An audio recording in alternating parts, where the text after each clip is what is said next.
Hey there, welcome to another episode of the Coffee Solo audio program. We are recording this at 5:48 p.m. Pacific Daylight Time here in Greater Vegas on Thursday, May 7th, 2026. That makes this episode 2026050701, 2026-0507, first one. Today's title and topic, the first topic, unless I talk about some other stuff before that, writ large. You've probably heard this expression too many times lately.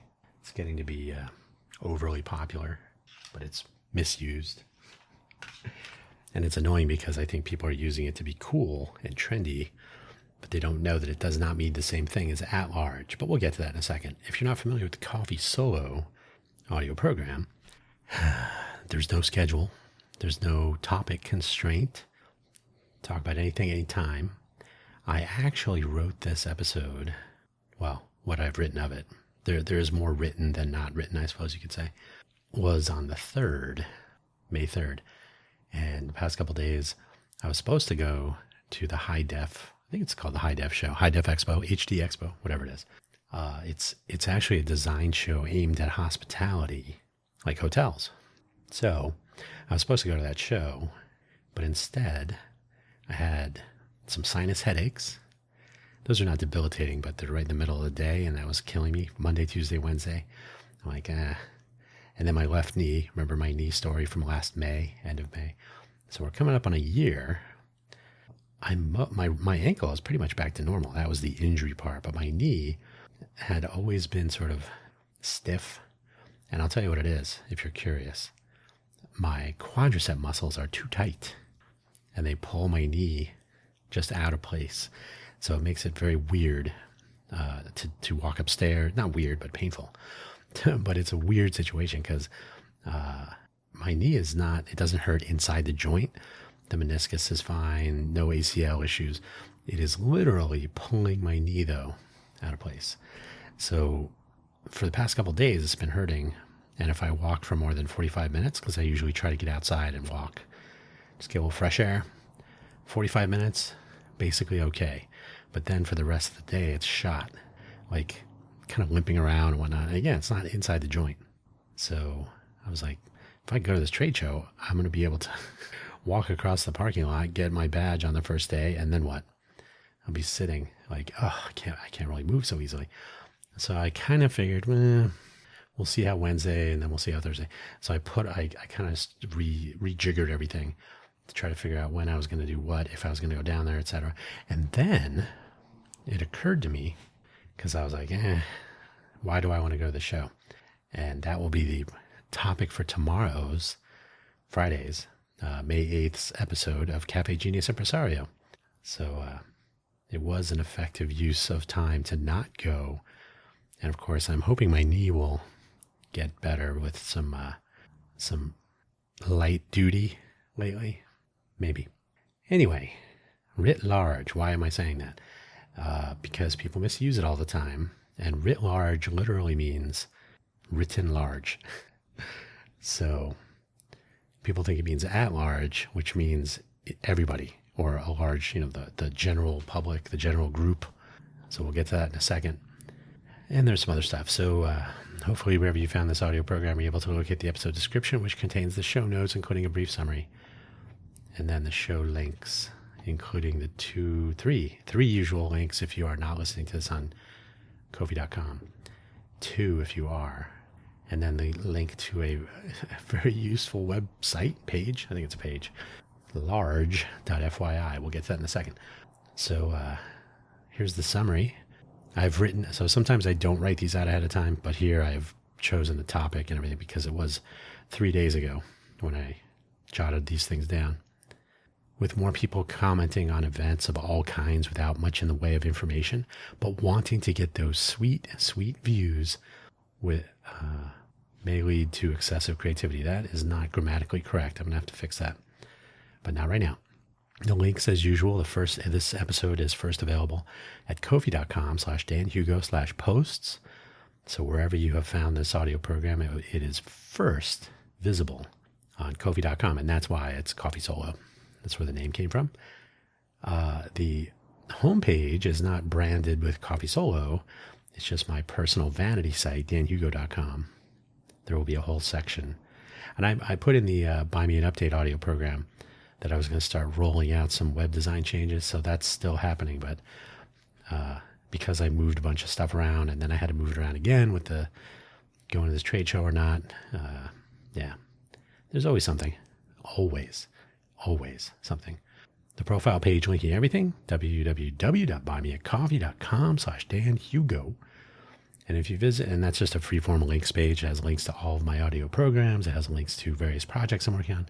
It has affiliate links for things that I actually use.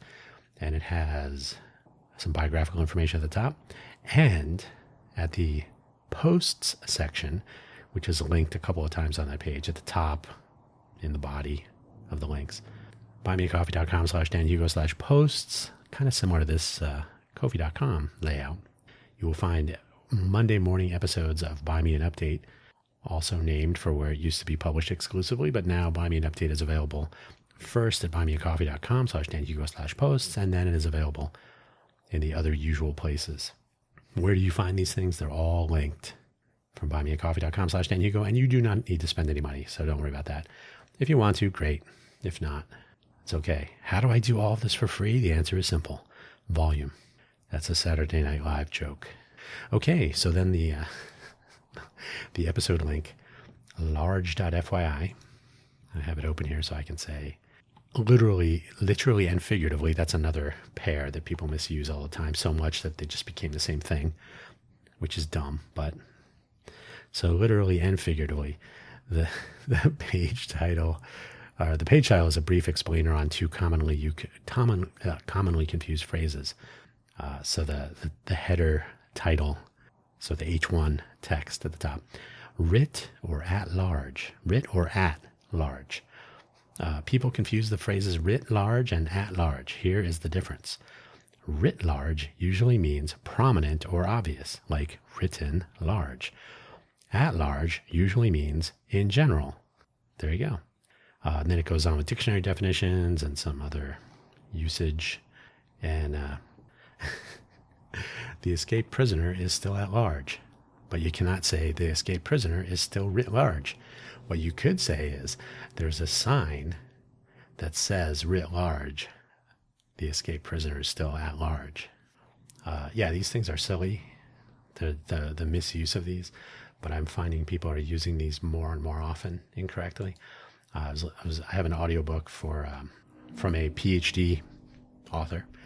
I was listening to it while I was out walking when I checked out the book on Monday. So I went out for a walk on Monday. That's when my knee started hurting. Coincidence? I hope not.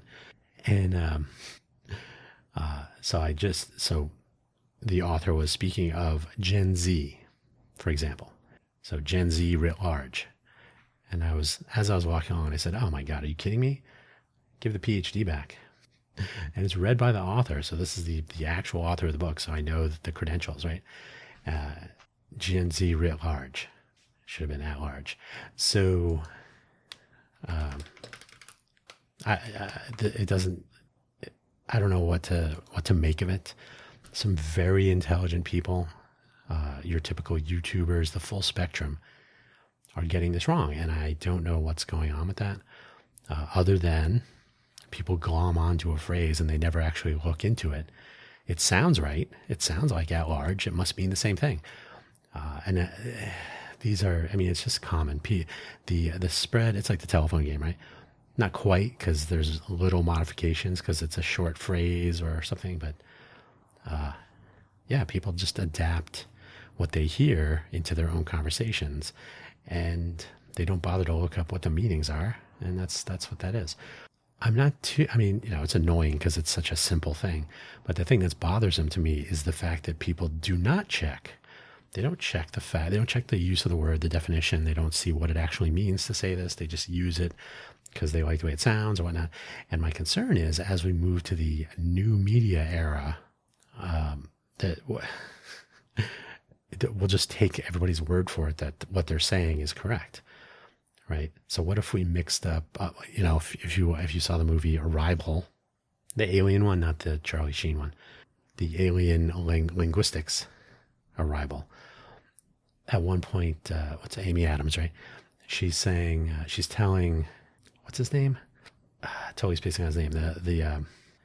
Come on. Forrest Whitaker. Thank you. I didn't have to look it up. So he's the army guy, right? Military guy. Army? Maybe.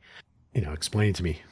She says, well, you have to know whether you're talking about a tool or a weapon, right? So if you interchange those words, or if you use them interchangeably, there you go, as people are doing with writ large and at large, you start to blur meanings. And so when someone says, stop him, he has a weapon, but he actually has like a screwdriver.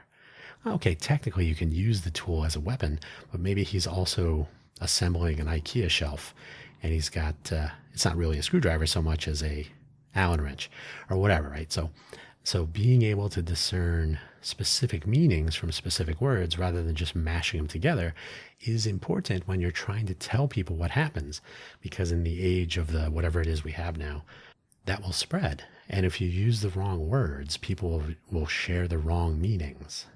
And this happens all the time, and people glom on to, something that they heard someone else report about someone. Most recently, you heard all this stuff about, what's his name? Hassan Piker.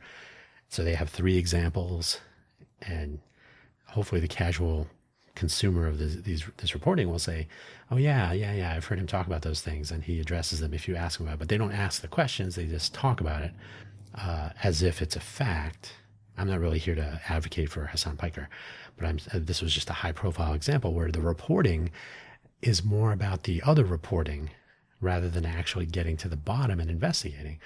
So when you hear people using words incorrectly, I think that's one of the signs that they are not doing any sort of due diligence to know what it is they're talking about. So it's kind of like a warning flag. Like, if you're using those words incorrectly because you didn't take the time to verify their meanings, what other words are you using? What else are you saying to me that maybe you didn't verify? So proceed with caution. So a couple of other things I'm hearing lately. When you want to make a big point, we exaggerate when we want to make a big point, possibly generalizing a single example into many or a lot. So the Hassan Piker thing, these three. And so I was thinking about it. The guy's been doing Twitch streaming for like 10 years. I don't know if it's 8 or 10 or something. And he basically does it for at least 8 hours a day, 5 days a week, maybe more. I don't know. But the normal 40-hour work week, that's 2,080 hours per year. So let's just say 2,000. He does 2,000 hours of content of live streaming per year. So that's like 20,000 hours. So live streaming. So you're going to say something stupid at some point, or you're going to say something that people don't understand. There's going to be context around it. There could be a whole day's worth of conversation on events of the day, and they pluck, 5 seconds. Look, he said that. So he addressed those things. But the take home is like, if you're going to make a case that someone is a particular way and you're going to use their words against them, and you have 20,000 hours of content, and the only things you can come up with are like a total of 15 seconds or something, 3 different strings of words. To me, that's weak. So, for example, comedians, plural, comedians, imitating me in whiteface, is said by the infamous Erica Kirk in her black Janet Jackson outfit, I heard described as black ninja outfit. She didn't have a face covering though, so she had anyway. So she said comedians. So I inserted the plural. So comedians imitating me in whiteface. There's only one comedian that did that. So she's multiplying the impact by saying, it's everybody's now imitating me. So that's not really true. When we want to make a point, we exaggerate one or a few into many or all, like Hollywood coming to Vegas. This was 2 years ago 4 years ago. I think it was 4 years ago when they first started talking about Hollywood 2.0, and Mark Wahlberg had moved to Vegas. He already has businesses in Vegas. He does the Wahlburger restaurant, and I don't know if there's 2 locations. I know of one. And I think he opened a sports bar or something. And then he moved his family here. And he said he was tired of Hollywood and he wanted to start making movies in Las Vegas. And he said, it'd be better for the crew and the whole industry. He could do some cool things in Nevada and all that. So he was lobbying He went up to the state legislature lobbying the film bill or whatever it was. And they called it something initially. And the third and final try, I don't know if it's final. There was the film bill. There were two of them, actually, Assembly and Senate bills, different versions. Neither of them was very popular mechanically. Like they went through highly paid consultants to evaluate their economic impact and whatnot. And neither of them was good. They both got a thumbs down from the review process. So they didn't pass either house. None of the bills passed anywhere in 3 tries, three separate sessions, 2 regular and 1 special session. So to me, that's a bad sign. But they still talk about, we're going to have a burgeoning film industry. We have celebrities from Hollywood like Nick Cage and Marky Mark and Mark Wahlberg and Dean Cain. And those are actually, usually you hear the 2 names. So I recently saw an article where they were mentioning Nick Cage again, Nicolas Cage. I don't know Nick or Nicholas. What they failed to point out was that Nicolas Cage has lived in Vegas for 10 years. So he didn't just move here because it's the big thing. Probably that Elvis, the Elvis skydiver thing movie. What was that movie? It was not Indecent Proposal, was it? With Jimmy Caan and the woman from, what's her name? Matthew Broderick's wife. Anyway, so Nicolas Cage has lived here for a decade or maybe longer. Mark Wahlberg did move here, but has already moved to Florida with his family. So he's not really a resident of Nevada at this time, as far as the normal media has reported. And then Dean Cain, the last time I saw Dean Cain on TV, he was trying to negotiate the ICE obstacle course because he was going to join ICE, do whatever. So he's not really a celebrity anymore. So that's it. So the whole notion is kind of out of there, but they make it sound when they're reporting on it. And this is mainstream media also here in Vegas. Oh, we have these celebrities like Nick Cage. You're like, well, what are the other ones? Can you give us a list of 10? Well, Dean Cain. Well, okay. But is there a 4th person? Did we already say Mark Wahlberg? So you have to make everything worse. So you have to multiply everything. You could say, like, if I was going to make something up right now, I was going down the freeway and this cop pulls me over and I get a ticket and he's like, he's asking me all these questions and he's trying to catch me on stuff. And you're like, yeah, that's normal. And then he goes around my car and he wants to open the trunk. And he said, do you have my permission? And then he's like pulling out his nightstick, like he's going to break my taillights. But did he? No. Actually, he didn't. So you start making up stuff or adding detail to the story, or he wrote me 25 tickets, but I only have 1. I just made this up right now. That's not a great example, but probably I think it's when you want sympathy mostly, or if you want to make something sound interesting or exciting, kind of drums up the crowd a little bit. So, and you'll find this really happens when you want to make it funny.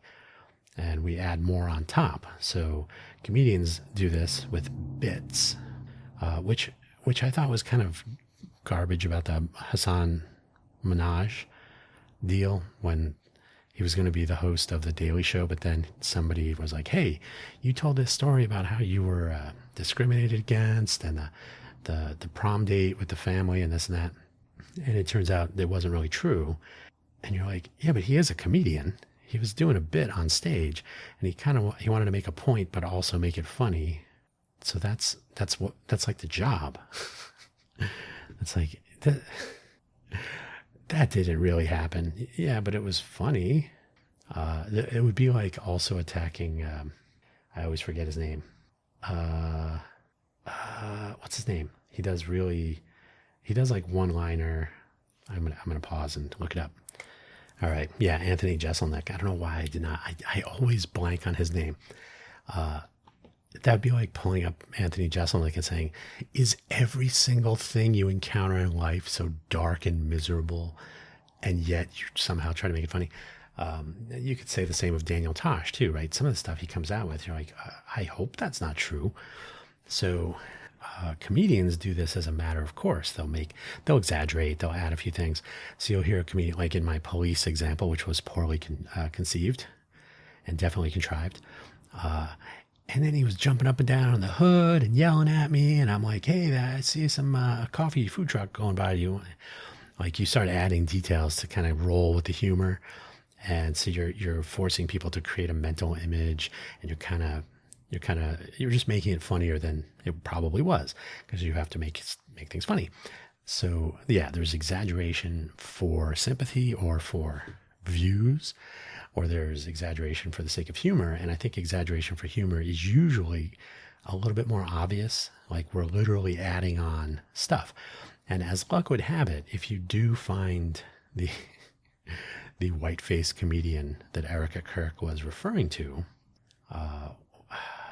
what's his name? It's Trumsky? No, what's his name? If you find that, you will see that he is exaggerating. He's exaggerating every aspect, and doesn't actually say Erica Kirk, but he's very clearly Erica Kirk, except he's going way over the top, and that's how you make funny.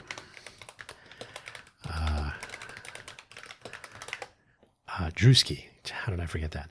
So Drewski, and if you saw the bit, it is sort of humorous because it's very clearly exaggerating every aspect of the behavior of this person. And again, he doesn't say what the name is. So you have to take that as like parody, satire, take your pick. The story, no, when you're recounting that story and you want to exaggerate it for sympathy, you say comedians are doing this, but there's really been only one. People make fun of the eye thing where she opens her eyes, kind of like Kash Patel. But the only comedian that came out in whiteface doing that impression of an unnamed, but people could tell who it was this guy. But it becomes comedians are making fun of me in whiteface, and you're like, it's one. There's not other ones. So I'm seeing, and so these, I've kind of pounded these into the ground at this point. But the take home is that people are coming up with these things because they really don't have content.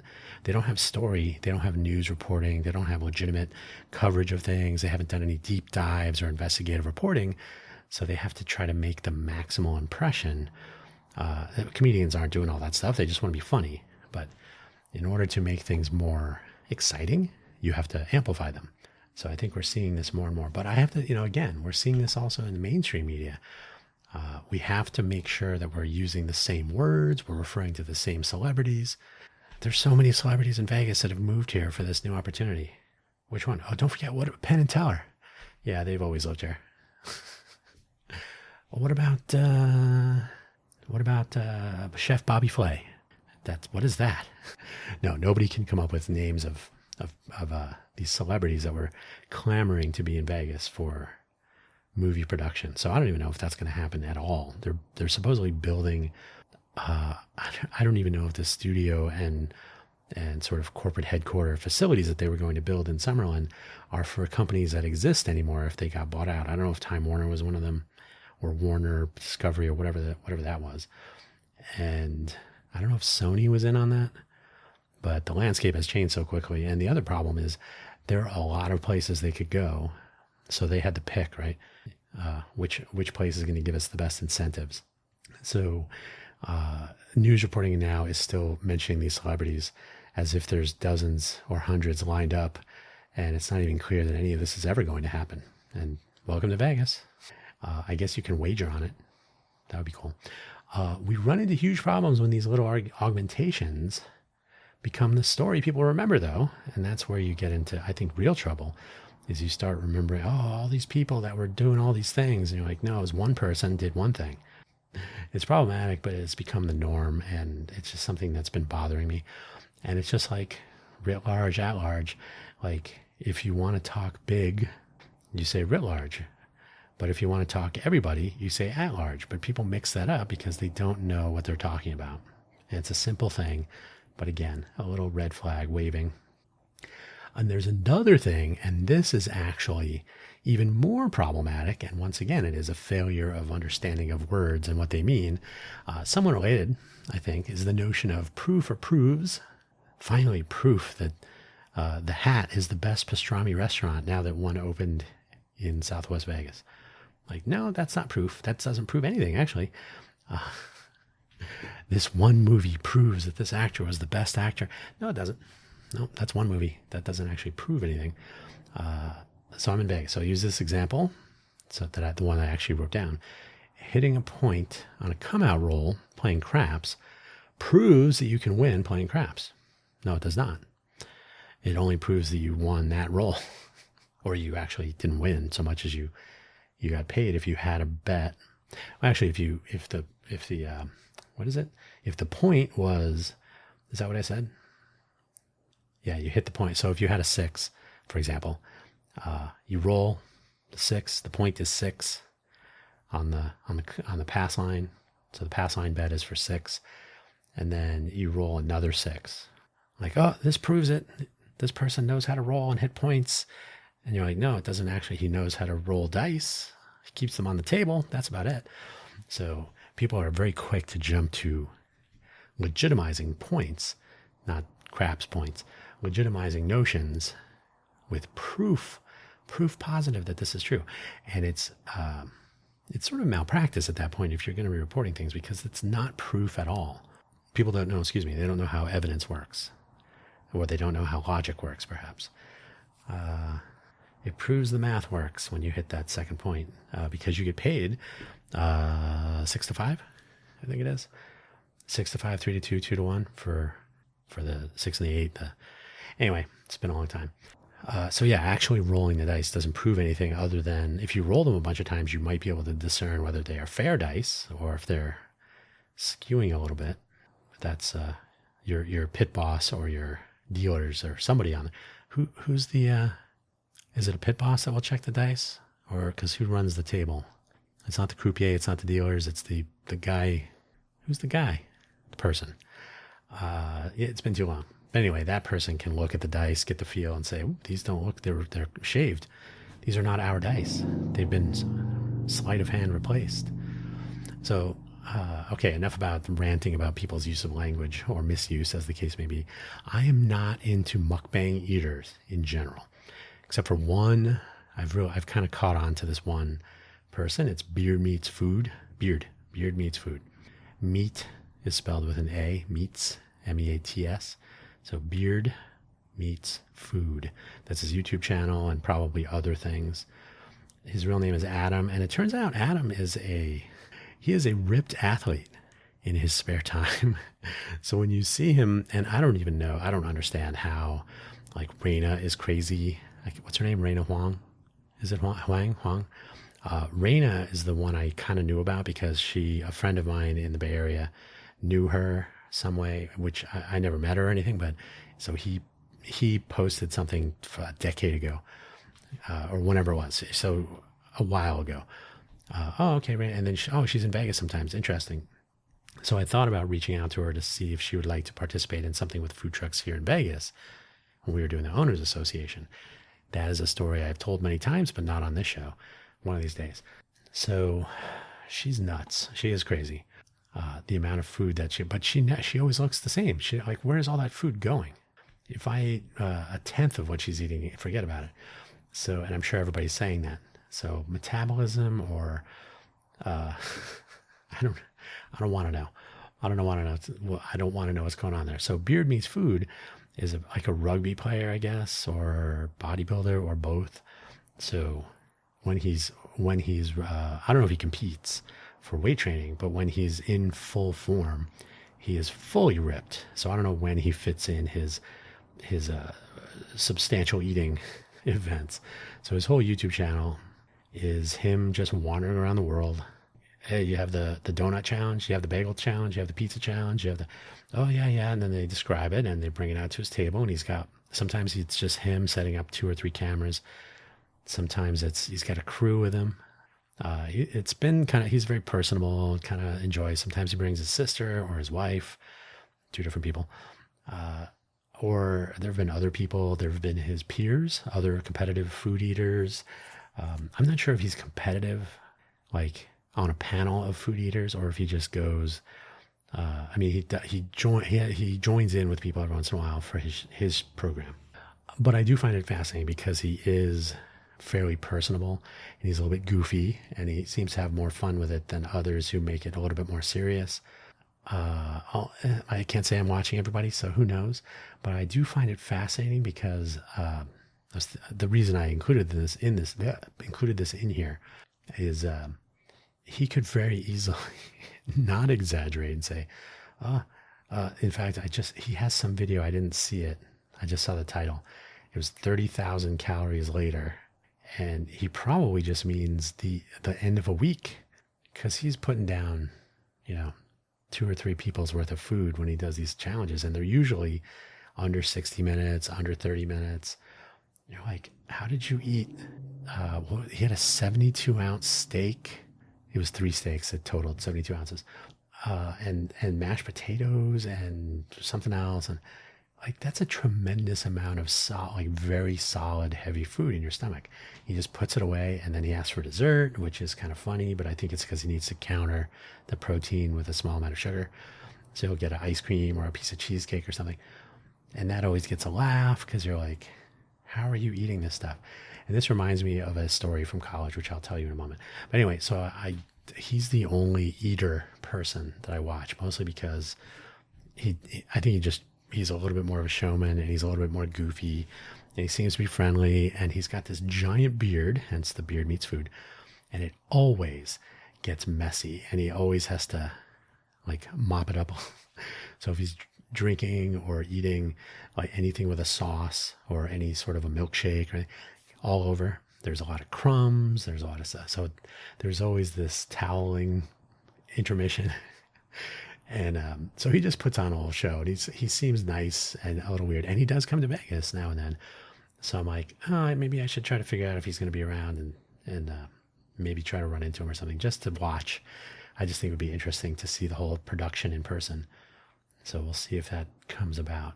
So when I was in college, we had several weird traditions. It's a small school, Harvey Mudd College. My entering class was 151 students, and graduated was like 118. So pretty small. And so each successive, like the seniors, when we were freshmen, that was a small class. So there were more freshmen than seniors, to be sure.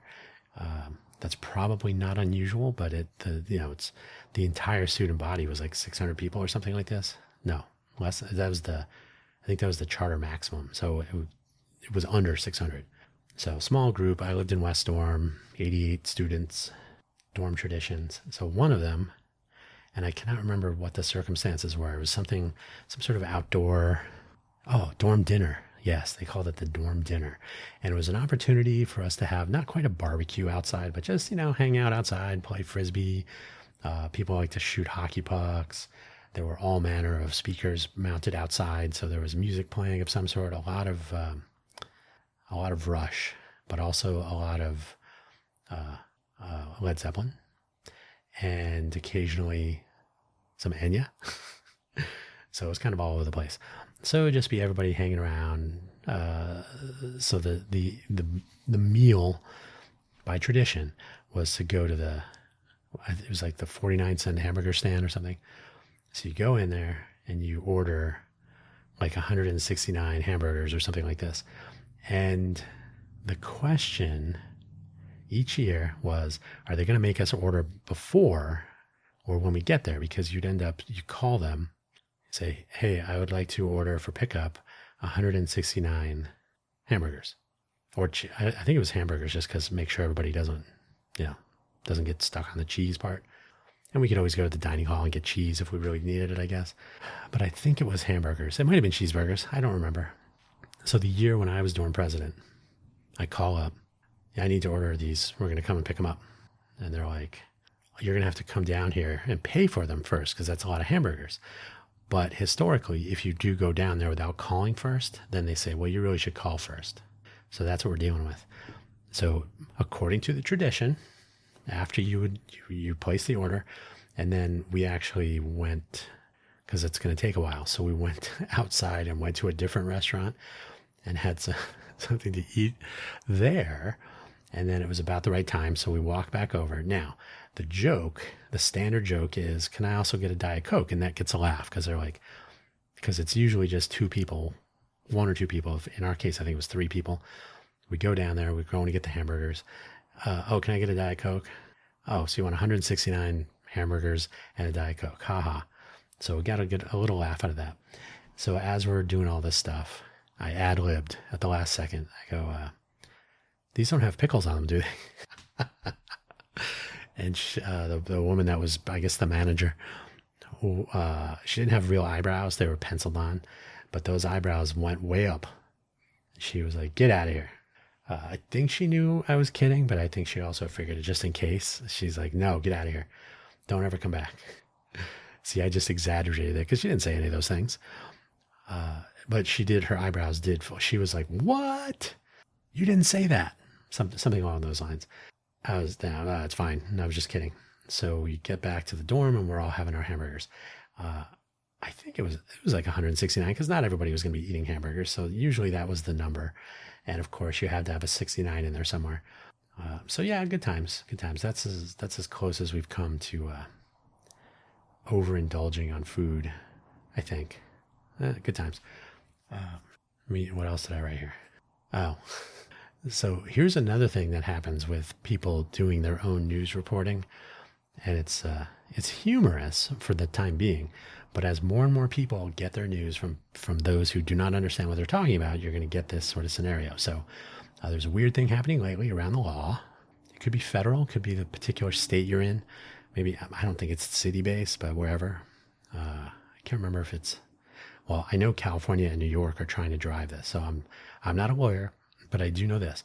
When people rant into their YouTube camera about how age verification is open source in open source platforms is not going to be able to work. Anything Linux or self-hosted AI tools or anything. And you can look up the GUARD Act if you want, GUARD, GUARD Act. It's still too early to get too freaked out about this for the casual person. Surely there are other scenarios, but these are software that would impact Linux, any operating system, phone, computer, whatever. The question is asked, how is anyone going to police this? So they're asking, are people going to come into my house and look at my computer if I'm running Linux and see that, write me a ticket or something? No. Remember, they don't have to enforce the law every day. But if you get caught doing something, that will just get added to your troubles. So I'm going to give you an example with food trucks, of course. If you are operating a food truck, probably 300 days a year, you will not be inspected. You'll barely be noticed and so on. If you go to an event, you will be inspected. The health department will send somebody out there because, we can inspect like a dozen trucks at the same time. So you'll get inspected at a First Friday event if you're one of those, or some other little festivals or gatherings with more, because it's not really worthwhile to send out an inspector for one food truck. So it's when you have a few that you'll get inspected. The rules are in effect every day, but they're not enforced every day. They're not going to be checked every day. So code enforcement is not taking place, but the rules still exist. So at any of the 365 days each year, if for any reason you are, somebody could call on you, somebody could call the police and say, why is there a food truck near that school or parked in the parking lot of a restaurant? Those are usually not allowed. So then some code enforcement person will come out there and then they may say, hey, are you serving, maybe we should call the health department out here and get them to measure your food. That it's unlikely, but these are the sorts of things that once you are under the microscope, that's when they can start adding up the problems. So for example, if you are sued, right? And this has been happening with Meta, for example, and I think YouTube, which is part of Google, Alphabet, whatever. If you are involved in a lawsuit and then it turns out, you've been violating this law that's been on the books for the last 6 months. You've been violating the GUARD Act. You were doing no age verification, but you were supposed to be doing it. Or the age verification you were using was easily circumvented, or there's a variety of possibilities there, of course. Well, nobody was checking. That's why they were able to get away with it.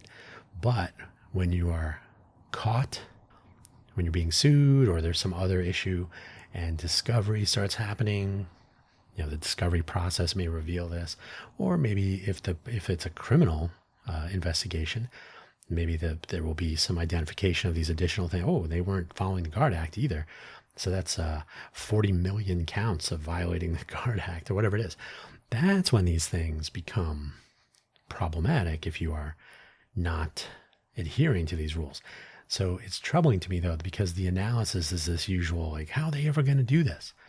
Even the Linux argument is like, well, if somebody puts in age verification, we'll just take it out because it's open source stuff and you can just patch it out or remove it or rebuild the kernel, whatever it is. And these are all true. But then like trigger locks on firearms or temperatures on your refrigerator or having a, when I had a Volkswagen Bug in high school, I cut the baffle tube in the exhaust so it would make more noise because I was a kid like that. Nobody was going to pull me over usually for making too much noise or all these things. But if you do get pulled over, and a friend of mine had this happen, the police officer who pulled him over said, "Hey, by the way, your car sounded a little loud. Let's get a screwdriver and take that baffle tube out and see how long it is." And it had to be 13 inches, I think it was, if I'm remembering correctly. And it wasn't. So yeah, a lot of these things are not a question of being enforced continuously, but they are on the table if you get in trouble for anything else. And so the casual person, like I'm not going to freak out about it if age verification becomes a thing because it's easily circumvented. But there are instances where age verification is kind of important. So I'm kind of on the fence about how to best enforce age requirements. And it's a tricky subject. I mean, you have to codify, if you like, an age. You can't say like, well, when you're emotionally mature, you'll be able to read news about local governments, or whatever. That's really difficult to do. So they just say, oh, 18, 21, 35, whatever it is. And that's what happens. That's what you have to do. So, and then I guess the latest part of that would be that they're going to have AI tools. You can't use them unless you are of age. To me, that sort of becomes a developmental issue. Now I can see, licensed driver, you're going to be 16-ish, depending on which state you're in, but it's been 16 where I've been. So you take driver's ed when you're 15, you go for your learner's permit, you learn how to drive, everybody gets out of the way, and then you become a licensed driver. So you've had some time to learn in the classroom, you learn with a licensed driver, hopefully sitting next to you somewhere, and then near you. And then you go and take your driver's test, all this rite of passage thing. So yeah, you can't really drive a car you can drive a tractor for farm equipment if you're 14 in some cities or some states. That's different. But you can't really expect a 10-year-old to drive. That usually goes badly when you read about those stories. Like, oh, a 10-year-old brought their 6-year-old sister for a joyride or to get dinner. Those are always funny. Until something bad happens, of course. But the thing with the age, like, what's his name? Jonathan Haidt, Height or something, Haidt, one of those. Jonathan Haidt is doing the kids shouldn't have cell phones.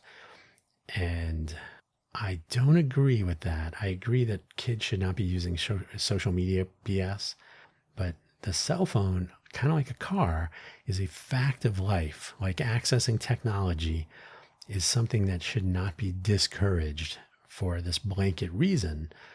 So age verification becomes a tricky part of a tricky argument.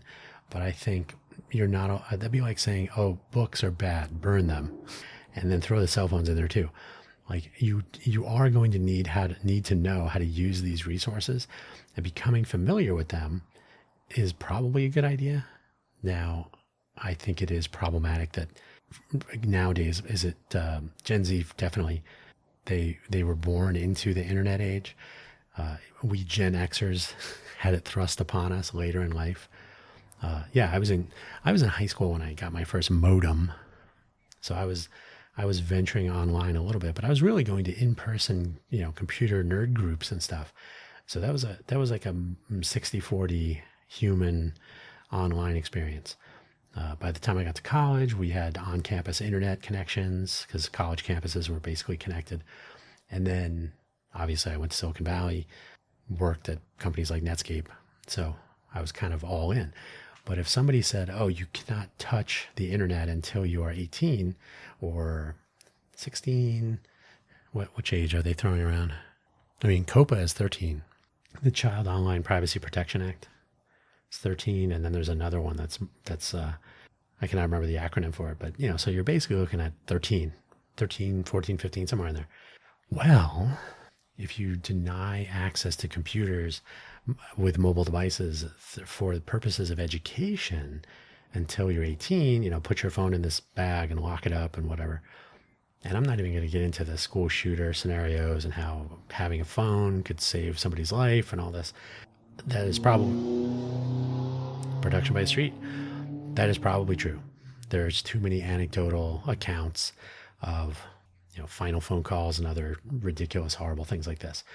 So if we factor that out for the purposes of the day-to-day conversation, I think it's problematic to say you're not allowed to access Wikipedia or the Encyclopedia Britannica. And now, of course, it would be you're not allowed to use, and this would be a good thing actually, you're not allowed to use ChatGPT or whatever. That's probably okay. But to not be able to access resources, or hey, we can run a little animation to illustrate the concept of the convolution integral, or this is why cars need room to brake because P equals mv, or if you wanted to illustrate chemical reactions, right? So there's a time and a place where using a screen as part of an educational process could be illustrative, could be enlightening. You can have maybe an interactive session where there's questions and answers, like a little pop quiz that could be taken anytime during the classroom period, right? So you're kind of an independent program of study and you can use your technology. So why not make schools have Wi-Fi networks that filter these things? I totally made that up right now. But if you had the home network, when you're at home, parental controls, right? You can have parents control what can be accessed through the home network, and you just have a cell phone, cellular radio disabled feature where you're like, you can't use the cellular data when you're at home. So you have to use the home network, and the home network can block certain sites. You're like, we don't want you. I'm not in favor of this necessarily, but I'm saying if you're going to do age protection, and this is the main argument, which I think is probably the correct one, you really have to have the parents proactively involved. And if the school is going to be involved, okay, let's make it sort of like movie theaters, right? You basically just set up it's almost like the Neptune stuff, right? Stingray. You can, and movie theaters were doing this. I don't know if they still do it. You could basically put a cell tower fake in the movie theater area. And so cell phones would connect to that cell, and that would disable them ringing, so you wouldn't get phone calls and have people texting and whatnot during movies. But if you're going to have Wi-Fi, that kind of changes the game a little bit. But if you could guarantee the Wi-Fi network was going to travel through the school router, then you could apply age protection software filtering and so on at the network level rather than place it at the operating system level and have people verify their age there and so on. So you put the responsibility on the parent or the guardian or the educator or the mentor, the person that's responsible for this underage person accessing the internet, and you don't make it a question of, there's the whole why does everybody have to be involved in this? So I kind of come down on that side because I believe that young people in school should be using the technology of the day. If I was in school and they were like, I was in school at some point, you're not allowed to use calculators. But aren't we going to use those anyway? What's wrong with using a calculator? Well, if you put, 5537808, I think that's what it is. Then you hold it upside down, it has a word and and everybody gets a chuckle. And that's not worth removing that resource from the educational curriculum. So I'm and I did a whole episode of FFS on this, at least one FFS talk on young people accessing the internet on their phones. So I think there's too much utility in these mobile devices to remove them completely. So I think it's a little bit ham-handed to just put your phone in a bag, can't touch it. So I think there are better solutions. I don't know if we'll ever reach them because there are too many people that are reactionary rather than thoughtful. So I will not hold my breath. But yeah, so it's about when you get caught when it comes to this stuff. So what's it? Some ordinary gamer on YouTube. He freaks out. So I usually tune in to see what he's going to freak out about. I can't believe it. They're gonna make it. How are they even going to police this stuff? You can't verify that I'm an adult. So everybody's getting very bent out of shape. And I think, first of all, it'll be appealed because it's impossible to actually implement. But not appealed, but there'll be lawsuits, and there'll be, what is it? The EFF will get in on it. What's the other one? The Electronic Frontier Foundation is one of them. And yeah, they'll probably start. I mean, that's kind of up their alley. It's a civil right. It's a question of freedom of speech and access to information and so on. So age limitations, then I'd be misplacing the age limitation or age filtering for people who could never violate the law. So why do I have to prove my age? I'm exercising my freedom of speech, or I'm engaging in the exercise of that right by others to access the internet. So I'm not committing a crime, and there's no crime being committed in general. So why do I have to prove my age? That would be my first argument. And then, the counter would be, well, because you might be underage and you might be accessing content that you wouldn't be allowed to. And that's a lot of qualifications. So we'll see how that unfolds. I'm just totally making this up right now. I'm not an attorney, but that seems like the reactionary protectionist argument. Yeah, we got to talk about food trucks sometime. I have to be honest, I'm particularly low on energy lately. Like, if I was more energized, I probably would have recorded this episode on the 5th, maybe even the 4th, but the 5th perhaps, but it's the 7th already. That's crazy that the week has gone by. Las Vegas has taken a lot out of me lately, mostly because it isn't. I don't know if you can hear that. That was kind of a bizarre, I don't know if it was a motorcycle. I'm very near the road, as I remind people often. So I'm not like outside on the road, but I could throw a rock out my window and probably land it on the asphalt. So it's pretty close. So yeah, Las Vegas is taking from me. I don't mean financially. I just mean energy and enthusiasm, but it's not giving anything back to me. And I don't mean gaming, right? I don't really, I love Pendulette, and I think there's variations of this. I've never been able to find a particular one, but I've heard it. And at some point I did find one variation online, but I think it's kind of faded into the lore. Pendulette talks about a lot of other things, Penn and Teller, Pendulette. But he has been known to say things along the lines of Las Vegas is a place built on the inability of people to do math, right? Like, you're not going to win. Statistically, you're not going to win. You may win, but the odds are substantially against you. And then my version is like, look around. Do you think they built all this by giving people money? No. So the people in the business environment in Vegas is very weird. The ghosting, people just don't get back to you unless there's something in it for them. I don't understand how they call themselves. I mean, I live here too, but we're a global hub of innovation. You're like, well, and yet you don't listen to people that have ideas. You shun people for having ideas. You only want to talk to the cool people. They chase wealth and fame. What's his name? Ben Horowitz lives here. They were more excited that what's his name? Mark Andreessen, not Andrew. Andreessen Horowitz. Mark Andreessen supposedly was looking at some property in the Summerlin area, which is the Foofy area of Vegas. Not quite the hills down on the south part of the area. But he was looking at moving here, and everybody got excited. The people in urban economic development for City of Las Vegas. Did you hear Mark Andreessen is going to move here? I was like, oh, it's so exciting to see that you're so excited. I think there's some drool coming out of your mouth. So everybody's very excited. But he decided to stay in California and developed a little billionaire town or whatever they were going to do there. But Ben Horowitz and his wife moved to Vegas. They actually live here. I want to say Ward F or Section F or whatever of the county. They don't live in Las Vegas proper. That's a fun fact. Las Vegas and the Welcome to Vegas, the Welcome to Fabulous Las Vegas sign is not in Las Vegas, nor is the Las Vegas airport, nor is the Las Vegas Strip, et cetera, et cetera. So Las Vegas is a state of mind. not necessarily city boundaries. I live in the city of Las Vegas, within the city boundaries.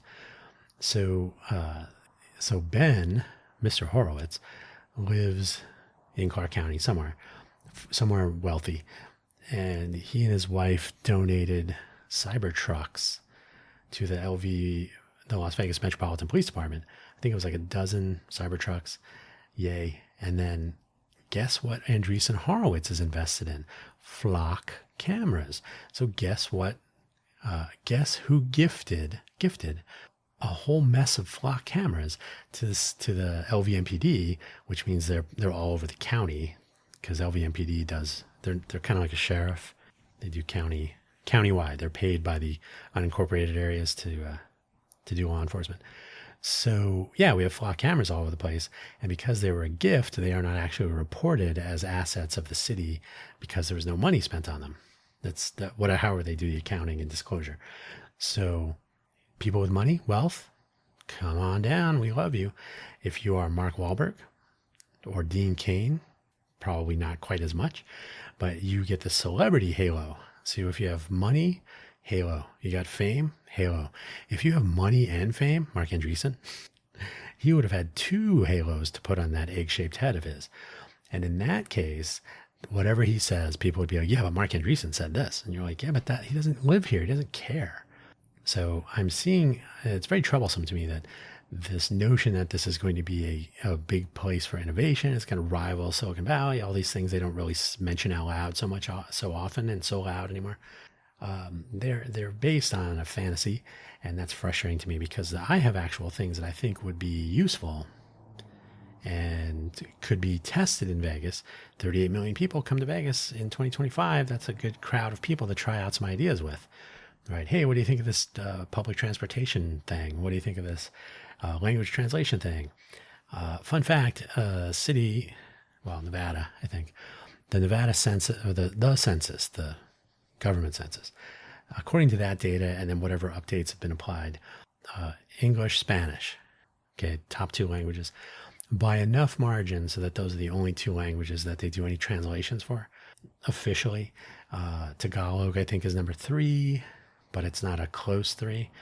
And then a variety of other languages. There's a lot of people from China come here, and so yeah, because it's based on residents, not visitors. So if we have 38 million people coming here every year, the population of Clark County is 2.4 million, right? So many times the population comes here from all over, except for Canada. So people speak different languages. I myself have encountered tourists from Germany and Japan and Poland and China and where else? I can't think of any right now, but a lot of different places. So of course you just have to speak loudly and slowly and everything's fine. But what I've noticed is that, correct me if I'm wrong, we have the technology now to do language translations pretty much across the board. So everything that's developed here for engagement with our visitor population could be developed in such a way as it works across languages pretty much automatically. And I don't see that happening. We have huge accessibility problems, and everybody will tell you, oh, but Las Vegas is one of the most accessible cities if you're on the Strip. If you're downtown, I think it falls off a little bit. And then if you're in the surrounding areas, like where I live, somebody did not ask a person who would need these things and use them, like ramps and so on. Pedestrian, would you call it a pedestrian ramp? The ADA compliant bumpy ramps that are on street corners. There's some landscaping issues. There's some sidewalk drop-off issues. There's all kinds of little things that if you said, hey, would someone who would actually require these things to get around, can you join the public works folks and try them out before we sign off on these?